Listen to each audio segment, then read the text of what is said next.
رنگ تو صرف اللہ کا رنگ ہے، اس سے بہتر کس کا رنگ ہو سکتا ہے، اور ہم سب اسی کے عبادت گزار ہیں۔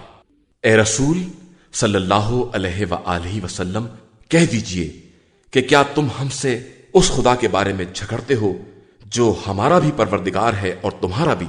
تو ہمارے لیے ہمارے اعمال ہیں اور تمہارے لیے تمہارے اعمال، اور ہم تو صرف خدا کے مخلص بندے ہیں۔ کیا تمہارا کہنا یہ ہے کہ ابراہیم، اسماعیل، اسحاق، یعقوب اور اولاد یعقوب یہودی یا نصرانی تھے؟ تو اے رسول صلی اللہ علیہ وآلہ وسلم، کہہ دیجئے کہ کیا تم خدا سے بہتر جانتے ہو؟ اور اس سے بڑا ظالم کون ہوگا جس کے پاس خدائی شہادت موجود ہو اور وہ پھر پردہ پوشی کرے، اور اللہ تمہارے اعمال سے غافل نہیں ہے۔